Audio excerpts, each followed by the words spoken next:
باللہ من الشیطان الرجیم بسم اللہ الرحمن الرحیم اللہ یبسط الرزق لمن یشاء ویقدر وفرحوا بالحیاة الدنیا وما الحیاة الدنیا فی الآخرۃ الا متاع۔ صدق اللہ خالقنا العظیم۔ حضرات محترم و مکرم، کل ہمارا درس ان لوگوں کے بارے میں ہوا تھا جو اللہ تعالیٰ سے کیے ہوئے وعدوں کو گاڑا ہونے کے بعد توڑتے ہیں، اور جن کو اللہ نے جوڑنے کا حکم ہوا اس کو کاٹتے ہیں اور زمین میں فساد کرتے ہیں۔ ان پر خدا کی لعنت ہے اور ان کے لیے برا گھر ہے، یعنی جہنمی ہیں۔ اس کے ساتھ ہم نے سورہ بقرہ کی وہ والی آیت بھی پڑھ لی تھی، 27 نمبر ہے کہ الذین ینقضون عہد اللہ من بعد میثاقہ ویقطعون ما امر اللہ بہ ان یوصل ویفسدون فی الارض اولئک هم الخاسرون۔ اس پر گفتگو ہوئی۔ اللہ تعالیٰ سے جو ہم نے جو وعدے کیے ہیں ان کو نبھانے کی توفیق عطا فرمائے۔ صرف زبانی حد تک اسلام نہیں ہے، عملی میدان میں اللہ تعالیٰ ہمیں استقامت نصیب فرمائے، خاندانوں سے صلہ رحمی کرنے کی توفیق عطا فرمائے۔ اس سے قبل جو 3 درس تھے، سورہ آیت نمبر 19 تا 24، وہ اسی موضوع پہ تھے کہ عقل مند لوگ کون ہیں، لیکن اس پر ہم نے پھر جو ایک درس آخری درس دیا تھا کہ وَيَدْرَؤُونَ بِالْحَسَنَةِ السَّيِّئَةِ، کہ وہ برائی کو اچھائی سے ٹالتے ہیں۔ اس میں بڑی تفصیل تھی، وہ بھی قرآن کی آیتوں سے ہم نے اس کا ذکر کیا۔ آج اس میں یہ ذکر آیا کہ اللہ تعالیٰ رزق میں کشادگی فرماتے جس کے لیے چاہے، یہ نہیں کہ یہ نیک ہے یہ برا ہے۔ فرعون کوئی نیک نہیں تھا، قارون کوئی نیک نہیں تھا، نمرود کوئی نیک نہیں تھا، رزق میں بڑی فراوانی۔ آج آپ دیکھیں امریکہ، برطانیہ اور فرانس اور جرمن اور جاپان، یہ لوگ کوئی چائنا وغیرہ، یہ کوئی نیک لوگ نہیں ہیں، لیکن رزق میں بڑی فراوانی ہے۔ دنیاوی اعتبار سے، زیب و زینت سے، حضور علیہ السلام، اب حدیث سے سناؤں گا کہ فارس اور روم بڑے دولت مند تھے، اور حضرت عمر کہتے یا رسول اللہ، وہ دیکھے بتوں کو پوجنے والے، دیکھے یہ ہے ہماری یہ ہے۔ بولے تم خوش نہیں ہو کہ دنیا اس کے لیے، آخرت ہمارے لیے؟ میں اگر چاہتا تو یہ پہاڑ بھی سونے کے ہو جاتے ہیں، لیکن میں تو کہتا ہوں یا اللہ ایک دن دے دے تو تیرا شکر ادا کرو، ایک دن بھوکا رہوں اور صبر کروں۔ اللہ اکبر کبیرہ۔ آج امتی تو کہتے بس میں نے یہی کہا نا، کیا ہمارے مسلمانوں سے پوچھو، فساد کے لیے بڑے تیز ہیں، باقی ان کو اللہ اکبر بھی یاد نہیں ہے۔ یہ پیچھے جو اللہ اکبر نہیں پڑھتے نا، ان کو یاد ہی نہیں ہے۔ یہ فلمیں اور ڈرامے دیکھ کر یہ پھر ناراض ہوتے، بولے استاد ذلیل کرتے۔ میں ذلیل نہیں کر رہا، تمہاری حرکت ہے۔ اب یہ جتنے بھی بعد میں آتے ہیں، کسی ایک کو سنو، ان کو غریبوں کو پتہ نہیں ہے کہ نماز کے بعد یہ بھی پڑھنا ہوتا ہے، واجب ہوتا ہے یار، ویسے بھی نہیں۔ ان غریبوں کو کوئی پتہ نہیں ہے، ان کو گٹر کا پتہ ہے، پان کا پتہ، بدکاریوں کا پتہ، فلمیں دیکھنے کا پتہ ہے، ٹک ٹاک دیکھنے کا پتہ ہے، محلے میں فساد کرنے کا پتہ ہے، خاندان سے صلہ رحمی کرنے کا، فلاں یوں کا فلاں، باقی ان کو کوئی پتہ نہیں ہے۔ ہم ان کے خلاف مکمل کوشش کرتے ہیں کہ قیامت کے دن کے یہ نہ کہہ دے کہ میں نے اپنے واٹس ایپ پہ بھی نماز کا گروپ الگ بنایا، بھائی جس کو نماز نہ آئے میں فریز نماز سکھاؤں گا۔ یہ کہتے ہیں نہیں آتی، بس نہیں آتی، لیکن یہ سمجھتے کہ یہ جو نماز نہیں آتی، اس نماز سے ہمیں خدا نجات دے گا۔ ارے تو نااہل ہے، تیرے کو نماز نہیں آتی، تو جہنمی ہے۔ تیرے کو اللہ نے ذہن دیا جس کو تو صرف دنیا میں صرف کر رہا ہے، تو سمجھتا کیا اپنے آپ کو؟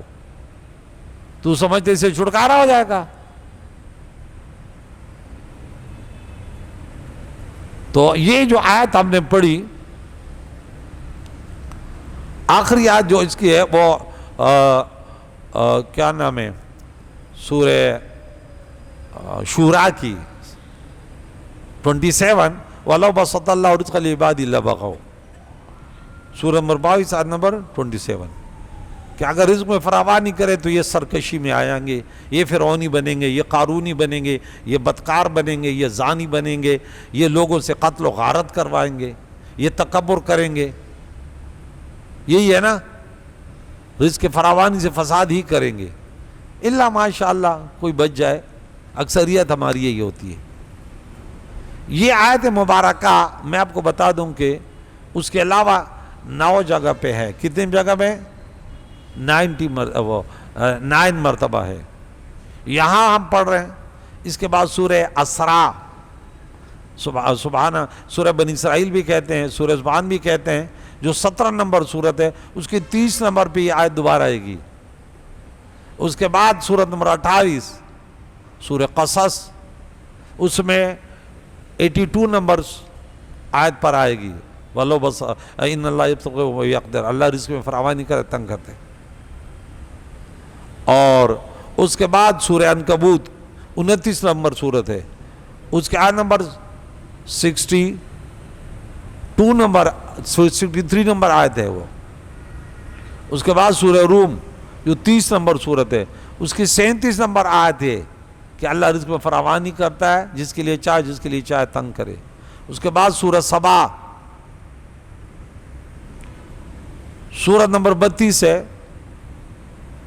نہیں 34 ہے، 34 سوری، سورہ نمبر 34 ہے، اور اس میں 36 اور 39 نمبر پر یہ آیت موجود ہے کہ جس کے لیے چاہے رزق میں فراوانی کر دے، جس کے لیے رزق میں تنگی کرے۔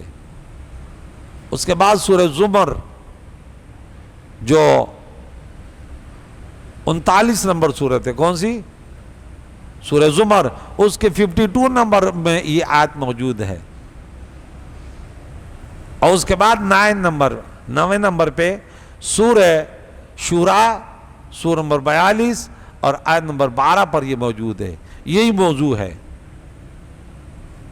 اب میں بتانا یہ چاہتا ہوں کہ کوئی کیا کہ بولے بھائی ایسے نہیں ہے، ٹھیک ہے نا؟ رزق میں انسانوں کے پاس کوئی اختیارات نہیں ہیں، ٹھیک ہے؟ بس یہ اللہ کی مرضی ہے۔ نحن قسمنا بینہم معیشتہم،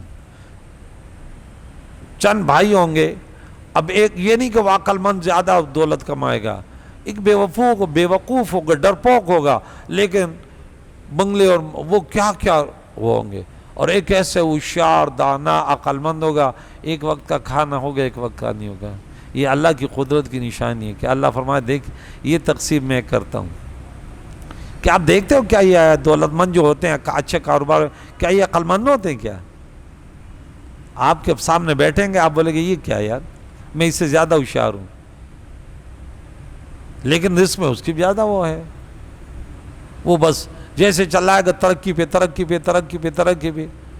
اور ایک ہوشیار انسان ہوگا، بڑا پڑھا لکھا ہوگا، وہ جہاں بھی ہاتھ ڈالتے نقصان، سمجھ میں بات آ رہی ہے؟ عقیدہ بناؤ کہ رزق میں ہم سمجھتے ہیں کہ جس کے پاس زیادہ رزق ہے یہ عقل مند ہے، یہ انسان کی فطرت ہے، اس کو یہ بڑا ہوشیار ہے یار، ہوشیار وہ ہے جو جس کو اللہ کے نبی نے، وہ جو ہم نے ابھی 19 نمبر آیت پڑھی، اولو الالباب، اور سورہ آل عمران کی میں نے 191 نمبر آیت پڑھی تھی کہ عقل مند وہ لوگ ہیں، وہ کھڑے ہوں، بیٹھے ہوں، لیٹے ہوں، ہر وقت اللہ تعالیٰ وہ پوری، پھر وہ تقریباً 6-7 آیتیں، آپ اتنے پیارے جملے ان کے، الذین یذکرون اللہ قیاما وقعودا، پڑھے تو مزہ آ جائے، یہ عقل مند لوگ ہیں۔ اللہ کے بھی نہیں فرمایا جو اپنے آپ کو پہچان لے کہ میری زندگی کا مقصد کیا ہے، یہ عقل مند ہے۔ کہ قبر میں تنہائی، اب دیکھ اچانک حالات نزاع تو کوئی دور تو نہیں ہے نا، دل کی دھڑکن رک جائے، انسان کتنا تڑپ اٹھتا ہے۔ صبح کا درس جو میں نے دیا سورہ منافقین کی آخری آیت، لولا اخرتنی الی اجل قریب فاصدق واکن من الصالحین، یہ ہمارا صبح کا درس ہے کہ اللہ تعالیٰ نے پہلے فرما دیا کہ اے مسلمان، تمہارے مال، تمہارے اولاد اللہ کی بندگی سے تمہیں غافل نہ کر دے۔ رجال اللہ تلہم تجارت لا بیع عن ذکر اللہ، اللہ کے بندوں کا ذکر ہے، وہ خرید و فروخت میں لگے رہتے ہیں لیکن اللہ کی بندگی سے غافل نہیں ہوتے۔ یہاں پہ بڑی میرے استاد محترم اللہ انہیں جنت عطا فرمائے، زبردست گفتگو کی ہے انہوں نے کہ رزق میں جو یورپی ممالکت ہیں یہ بڑے آگے ہیں، بظاہر جو ہیں بڑے لوگ سمجھتے ہیں کہ بس جیت گئے۔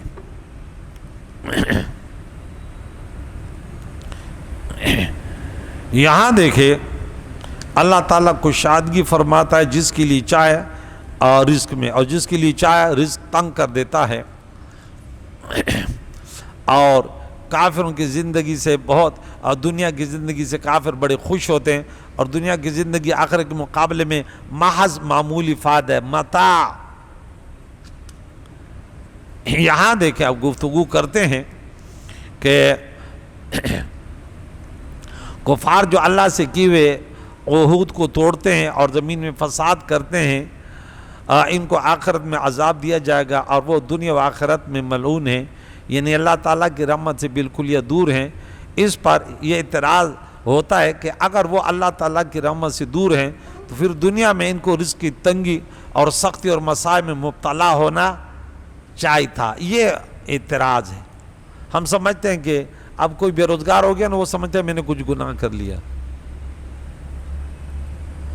بھائی بہت سارے شرابی کبابی بدکار وہ کروڑپتی ہوتے ہیں، تو تم اتنا شعور نہیں ہے کہ دیکھ لے، نہیں بھائی اس سے نہیں ہے۔ حالانکہ ہم دیکھتے ہیں کہ ان پر رزق بہت کشادہ ہے، اور وہ بہت عیش و آرام میں ہے، ان کو بہت زیادہ مادی ترقی حاصل ہے۔ امریکہ اور کینیڈا میں ان کی غذائیں ضرورت سے کئی گنا زیادہ گندم پیدا ہوتی ہے، جس کو وہ دوسرے ملکوں کو فروخت کرتے ہیں، اور فالتو گندم سمندر میں پھینک دیتے ہیں۔ اتنی بھائی ان کے پیداوار کہ کیا کریں۔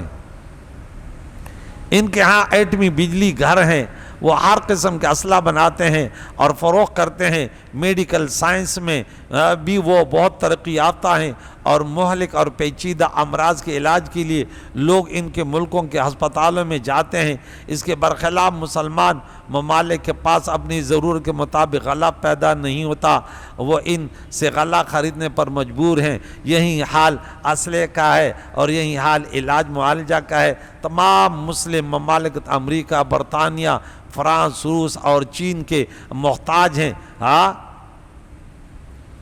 ان کے جوابات: نمبر 1، آج اگر کافر ممالک زراعت، صنعت و حرفت و دفاعی ساز و سامان، طب اور دیگر سائنسی علوم میں ترقی یافتہ ہیں، اور مسلم ممالک پسماندہ ہیں، تو اس کی یہ وجہ نہیں ہے کہ اللہ تعالیٰ نے کافروں کو عقل اور کام کرنے کی صلاحیت زیادہ دی ہے اور مسلمانوں کو عقل اور استعداد کم دی ہے، بلکہ اس کی وجہ یہ ہے کہ کافروں نے محنت اور جفا کشی کی اور علم کے اصول میں اپنی پوری توانائی صرف کر دی، جبکہ مسلمان آرام طلب اور عیاش ہیں۔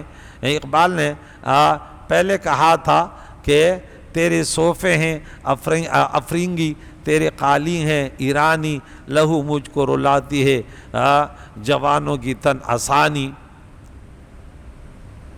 آج ہمارے نوجوان دل لگا کر نہیں پڑھتے۔ یہ بات میں خود پریکٹیکل اس میدان میں ہوں کہ پتہ نہیں مسلمان کے جو والدین ہیں نا، یہ بچوں پر بالکل توجہ نہیں کرتے، پتہ نہیں اس کی کیا وجہ ہے۔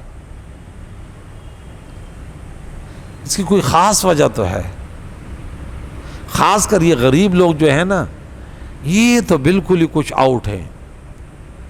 یہ بچوں کو اگر مدرسے بھیجتے نا، جیسے مدرسے سے گیا بیگ کو ایک سائڈ پہ بھیجا بس۔ ہمیں بڑا خوف ہے کہ آج یہ 8 سال مدرسے میں پڑھتے ہیں، اکثریت ہماری ہے جو پریکٹیکل اس میدان میں ہوں، کہ وہ 8 سال میں اپنی نماز کو بھی صحیح نہیں کرتا، وہ بھی موبائل میں جوان کا بچہ لگا ہوئے۔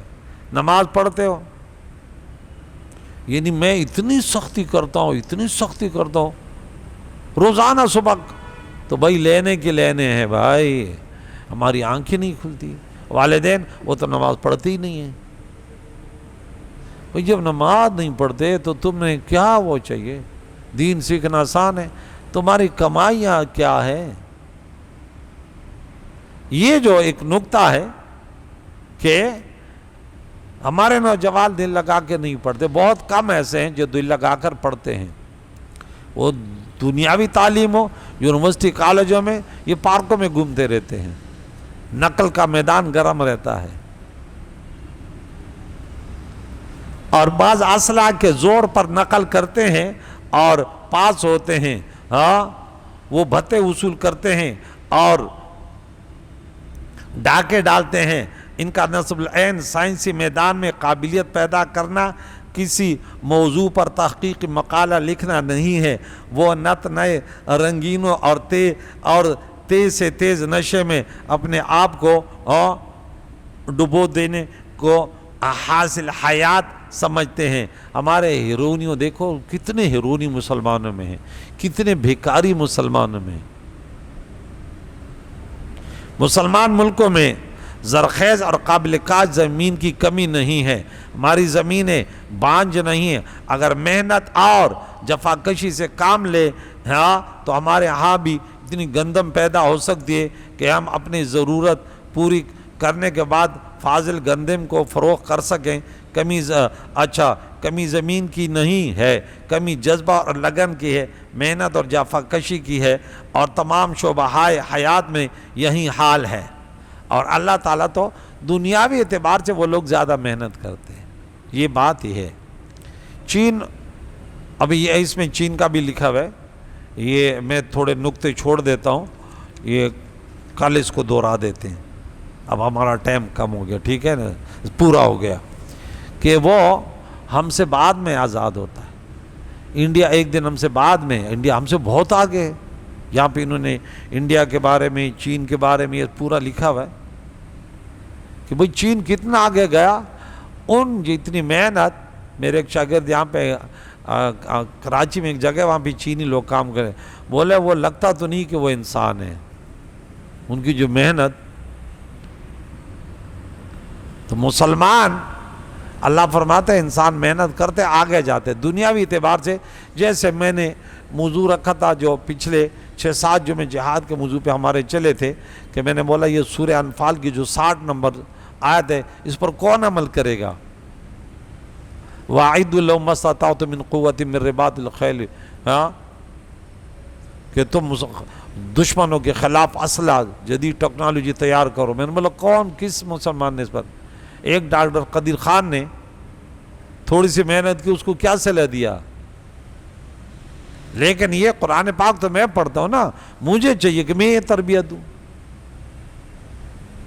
ہمارے پاس کیا وجہ ہے کہ ہم اب کہہ دیں کہ بھائی ہمارے پاس تو یہ کیوں نہیں ہے، جب قرآن پاک ہمیں اللہ نے دیا، حضور علیہ السلام نے سکھایا، صحابہ نے سیکھا، اس میں جو چیزیں وہ ہم کر سکتے ہیں۔ کیوں آپ بولے نہیں کر سکتے؟ میں بولا میرے پاس قرآن کی آیت ہے، لا یکلف اللہ نفسا الا وسعہا۔